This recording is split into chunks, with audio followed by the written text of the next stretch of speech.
Hello, everybody. Back on Inside the Headset as we roll over to West Tennessee. Going to talk to our final coach of the evening.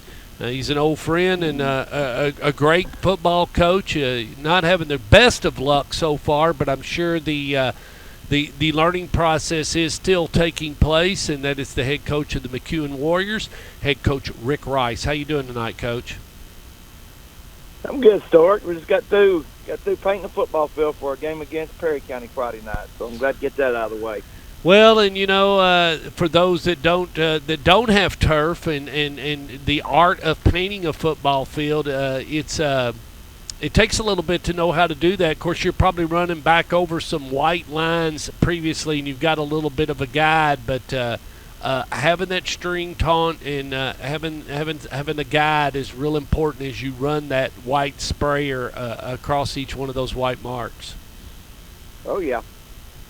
Yeah. I mean, I gotta have the lot. I mean, I've got where I can, if I got a white line on it, I can kind of go across it without using a string. So, but for mine to look real good, I gotta have a string because I can kind of get crooked sometimes, Stuart. So. But yeah, we I always try to like getting the field done on on Wednesday nights, get it done, and try to have a day of rest on Thursday, and so don't have to worry about it then. So we got to knock that, and I'm glad we did.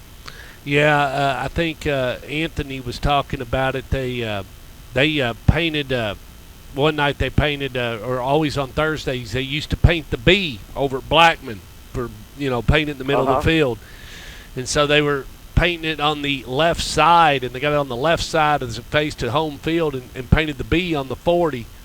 So they ended up they decided to put the H in the 50 and the S on the other 40. But they made it through it. But you could tell somewhere along the way that wasn't in the plan.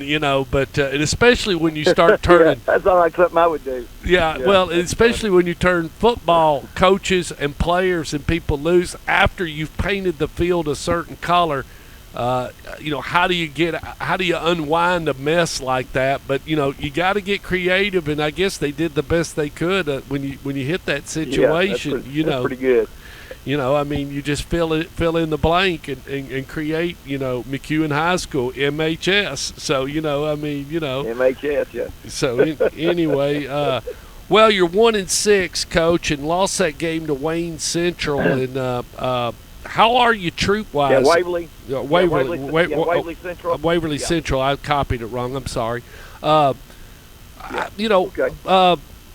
Where are you, Coach, as far as injury-wise and platoon-wise? Because we were at about 35 players, and you're getting close to the end here, and this is where you got to really have your depth because you have had some injuries and so forth. But where are you as far as your money guys and your quarterback and the guys you really, really got to have? Oh yeah, we're in good shape, Stork. We look like a mass unit. The week we played McKenzie, and so. Plus, I didn't have one of my linebackers. One of my linebackers for that game because he got thrown out of the Graves County, Kentucky game. So, but no, injury-wise right now, I mean, I knock on wood, Stuart, but we're in great shape. We really are. And so we've done a pretty good job. I think there's a way. I think a lot of times kids get hurt in practice more so than they do in games. So I think you gotta learn how to practice. And people don't really understand that. It's not like you're going to go out and hit, for two straight hours every day. I mean, you just can't do that. So, but there's a way to practice, and our kids have picked up on, how to practice, and because a lot of them didn't. I said, no, that's not the way we do it. So I'm going to be your coach. So, but anyway, as far as injuries right now, we're in pretty good shape. We're in really good shape, as a matter of fact. So we're pretty 100% as far as our starters and all. So, so we're going to go in with the full deck against Perry County. I was talking to Coach McDaniel, and you have to, he's talking about prepping and making sure every practice and what he's going to go through in his list and the things he wants to go over, and that every minute's scripted and everything. But then you go to guys like you and Coach Burt Brown and other coaches, and you've got things you want them to do in order to change their routine and where they got to be and the way they're supposed to put their stuff up. And I mean, it may sound so trivial to them, but there's a plan. There is a master scheme to this whole thing that they're doing because there's a purpose. The reason why you do it because somewhere down the road you were taught or shown if you do it this way, this can happen or this can happen. And sure enough, you see other teams doing that. And you say, well, the reason why they're doing that is because they're doing it wrong in practice or they're doing this. And you have to spend a lot of time unwinding what was wound up and put a bow on it.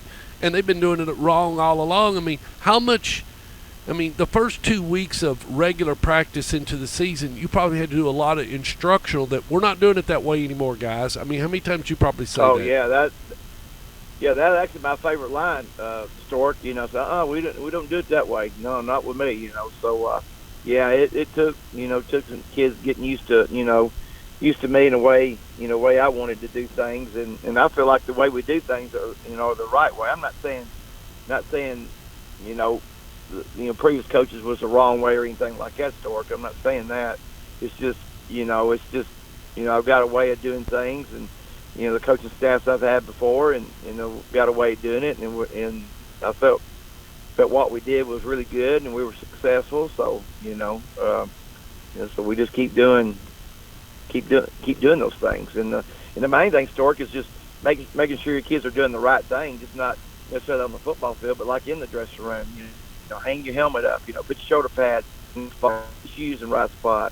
And I really had to get on my kids for that, but they bought into that. So just those little bitty things, and we're going to get better at that.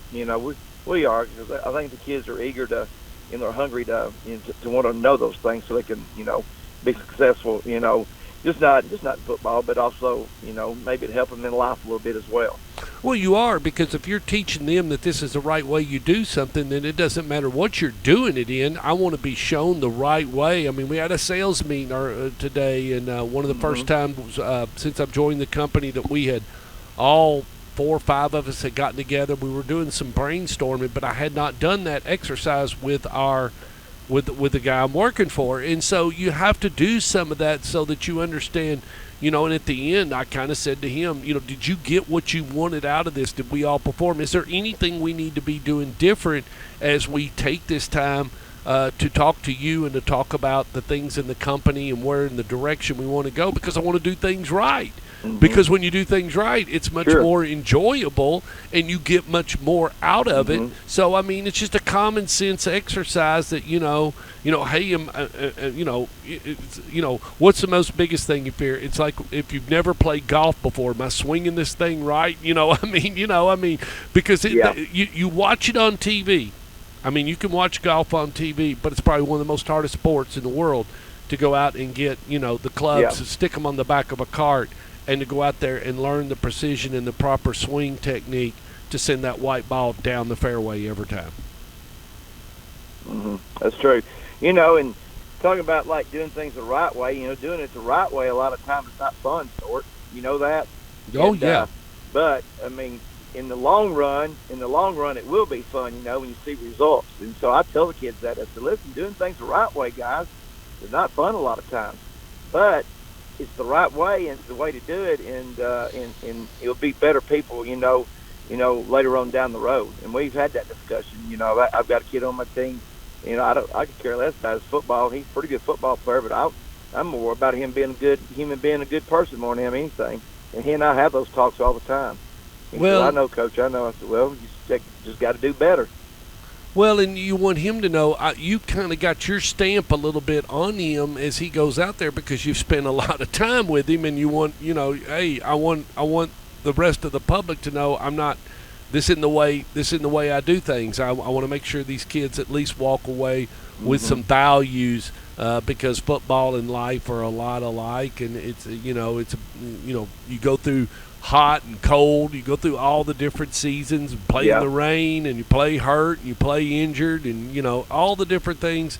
But you may you may hurt your arm and have to go to work, or everything will still be the same Yeah. at the net. Different levels, different devils, as Coach Abernathy always told me, and those levels. And it'll be a much more than a football game later on, that's on the line. Sure will. And Much about more bigger. yeah, you know about that with some of the situations you've been through personally, and we won't go there. But play Perry County Friday night. They're 2-5, and like you said, you're at home. What can you expect out of Perry County, Coach?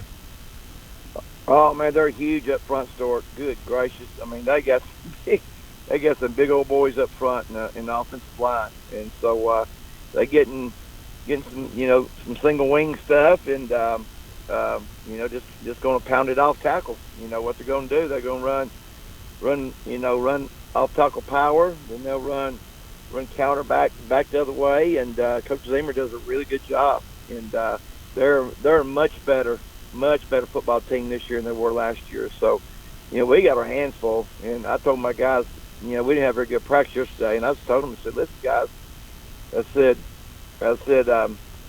said, we're not going to have the practice we had yesterday, because if we do, then you might as well just put a big L in beside the game against Perry County, because I'm going to tell you something, guys. These guys are going to come in because they think they can beat y'all, and so but they're just big up front, and they got a